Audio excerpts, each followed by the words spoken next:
अस्सलाम वालेकुम गाइस। आज का हमारा टॉपिक है डीऑक्सीराइबोन्यूक्लियोटाइड सिंथेसिस। हमारे पास एक्चुअली ना न्यूक्लिक एसिड में 2 चीज़ें आती हैं ना, ठीक हो गया। एक हमारे पास आता है डीएनए, ठीक हो गया। एक हमारे पास आता है आरएनए, ठीक हो गया। अब जो आरएनए है उसमें हमारे पास न्यूक्लियोटाइड किस तरह के होते हैं? नाइट्रोजनियस बेस एडेनिन, ठीक हो गया, एडेनिन, ओके, गुआनिन, साइटोसिन और यूरासिल, ठीक हो गया।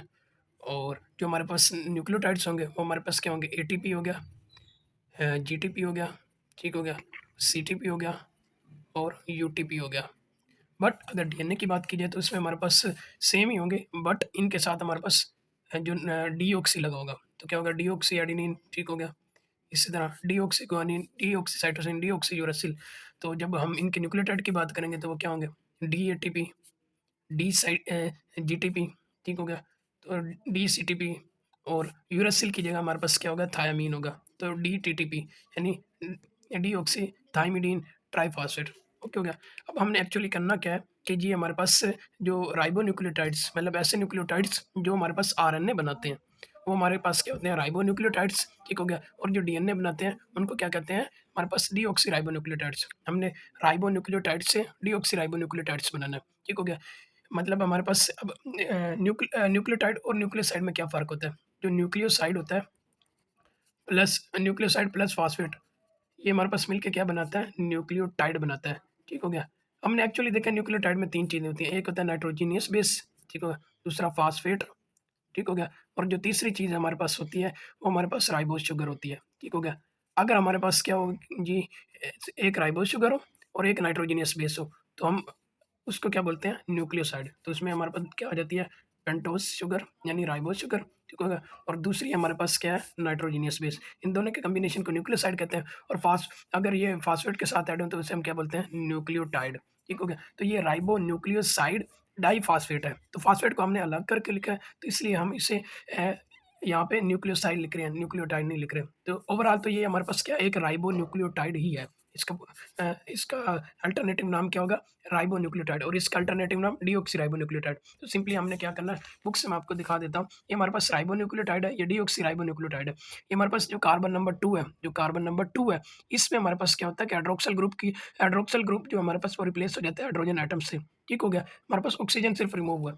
अब वो ऑक्सीजन हमारे पास जो रिमूव होना है, ठीक हो गया। अब हमने तो ये देखा कि वाटर के मॉलिक्यूल के अंदर एक ऑक्सीजन एटम होता है और 2 हाइड्रोजन के एटम होते हैं, ठीक हो गया। तो हमारे पास हमने जो ऑक्सीजन रिमूव करना है, वो वाटर की फॉर्म में ही रिमूव करेंगे, ठीक हो गया। तो हमारे पास वो जो 2 हाइड्रोजन एटम प्रोवाइड करेगा, वो थायोरेडॉक्सिन प्रोवाइड करेगा। अपने थायोल ग्रुप से वो 2 हाइड्रोजन प्रोवाइड करेगा और खुद हमारे पास क्या हो जाएगा? ऑक्सीडाइज़ हो जाएगा। ये रिड्यूस फॉर्म में क्या होता है? ये हमारे पास एक्टिव फॉर्म में होता है। ये रिड्यूस फॉर्म इसकी एक्टिव फॉर्म है और ऑक्सीडाइज़ फॉर्म इसकी हमारे पास क्या है? इनएक्टिव फॉर्म है, ठीक हो गया। तो थायोरिडॉक्सिन हमारे पास जो एक्टिव फॉर्म में था यानी रिड्यूस फॉर्म में था, ये हमारे पास ऑक्सीडाइज़ फॉर्म में इनएक्टिव फॉर्म में कन्वर्ट हो जाता है अपने 2 हाइड्रोजन डोनेट करने के बाद। तो वो 2 हाइड्रोजन ऑक्सीजन के साथ मिलके इस ऑक्सीजन के साथ मिलके वाटर की फॉर्म में रिमूव हो जाते हैं, ठीक है। इधर से 2 हाइड्रोजन, इधर से 1 ऑक्सीजन वाटर की फॉर्म में रिमूव हो गया और थायोरिडॉक्सिन खुद क्या हो गया? ऑक्सीडाइज़ हो गया, ठीक हो गया। अब इसने वापस इनएक्टिव से एक्टिव फॉर्म में कन्वर्ट होना है, ठीक हो गया। तो इसको फिर से वही 2 हाइड्रोजन एटम चाहिए। तो हमारी बॉडी में एक यूनिवर्सल हाइड्रोजन डोनर होता है, जो कि हमारे पास कौन होता है? एनएडीपीएच, ठीक हो गया। तो ये हमारे पास क्या करता है? अपने 2 हाइड्रोजन डोनेट करके और खुद हमारे पास क्या हो जाता है? ऑक्सीडाइज़ हो जाए। ये इसकी रिड्यूस फॉर्म हो गया एनएडीपीएच की, ठीक हो गया। ये हमारे पास क्या है? ऑक्सीडाइज़ फॉर्म, ठीक हो गया। ओके, उसके बाद हम देख लेते हैं इसकी रेगुलेशन देख लेते हैं। तो ये जो एंजाइम जो हमारे पास राइबोन्यूक्लियोटाइड को डीऑक्सीराइबोन्यूक्लियोटाइड में कन्वर्ट कर रहा था, उस एंजाइम का नाम क्या था? राइबोन्यूक्लियोटाइड रिडक्टेज़। और जो हमारे पास थायोरिडॉक्सिन को हमारे पास क्या कर रहा था? अ ऑक्सीडाइज़ फॉर्म से रिड्यूस फॉर्म में कन्वर्ट करा यानी इनएक्टिव से एक्टिव फॉर्म में कन्वर्ट कर रहा था, उसे कहते हैं थायोरिडॉक्सिन रिडक्टेज़, ठीक हो गया। अब इसकी रेगुलेशन देख लेते हैं। जो राइबोन्यूक्लियोटाइड रिडक्टेज़ होता है, इसके एक्चुअली 2 सब यूनिट होते हैं। एक R1 सब यूनिट होता है, एक R2 सब यूनिट्स होता है, ठीक हो गया। R1 सब यूनिट्स पे 2 साइट्स होती हैं हमारे पास, एक सबस्ट्रेट स्पेसिफिक साइट्स और एक हमारे पास क्या होती है? Activity sites. मतलब दोनों साइड पे 2-2 साइट्स होती हैं। एक एक्टिव साइट्स होती है, एक सबस्ट्रेट स्पेसिफिक साइट्स होती है। जो एक्टिव साइट होती है, उसपे वो कैसे रेगुलेशन होती है? हमने ये अब ये देखो ना, हमारे पास क्या है कि ये राइबोन्यूक्लियोटाइड, ये डीऑक्सीराइबोन्यूक्लियोटाइड, मतलब इस एंजाइम का जो सबस्ट्रेट है वो ये है, प्रोडक्ट ये है, ठीक हो गया। तो हमारे पास ये राइबोन्यूक्लियोटाइड मीन्स ये एटीपी, ठीक हो गया, मीन्स ये एटीपी, ये इसका क्या हो गया? हमारे पास सबस्ट्रेट है जो कि हमारे पास इसको एक्टिवेट कर रहा था और ये इसका प्रोडक्ट है। यानी डीएटीपी। तो ये हमारे पास डीएटीपी क्या कर रहा था, इसको इस एंजाइम को इनहिबिट कर रहा था। दूसरी बात जो यहाँ पे हमारे पास जो मेन बात ये है कि एटीपी जब बॉडी में तभी इंक्रीज़ होता है जब एनर्जी लेवल हाई होता है, ठीक हो गया? तो जब एनर्जी का लेवल हाई होगा तभी सेल डिवाइड करेगा। अब आप खुद बताओ कि एक बाप के 2 बेटे हैं, ठीक हो गया? तो अब वो खुद फाके में ज़िंदगी गुज़ार रहे हैं, 2 बच्चों के साथ और जो उनका गुज़ारा वो मुश्किल हो रहा है। वो क्यों चाहेंगे कि हमारी एक और औलाद हो, ठीक हो गया? तो सेल तब तक डिवाइड तभी करेंगे ना जब उनके पास वाफ़र एनर्जी है, बहुत ज़्यादा अमाउंट में एनर्जी है, एक्सेस में एनर्जी है, उनको कोई स्टारवेशन नहीं है। जब एनर्जी लो है तब वो कभी भी नहीं चाहेंगे कि डिवाइड करें, ठीक हो गया? ये बात तो होगी यहाँ पे। आगे सबस्ट्रेट स्पेसिफिक साइट्स की बात कर लें, तो हमने ये पढ़ा था कि जो डीएनए की फॉर्मेशन में ये डीऑक्सी थाइमिडीन ट्राइफॉस्फेट, डीएटीपी, डीजीटीपी, डीसीटीपी रिक्वायर्ड होते हैं। तो चारों हमें चारों के चारों रिक्वायर्ड होते हैं, ठीक हो गया? और चारों के चारों हमारे पास कहाँ से आते हैं? राइबो न्यूक्लियोटाइड से आते हैं, ठीक हो गया? इन राइबो न्यूक्लियोटाइड से ये हमारे पास डीऑक्सी राइबो न्यूक्लियोटाइड्स बनते हैं, ठीक हो गया?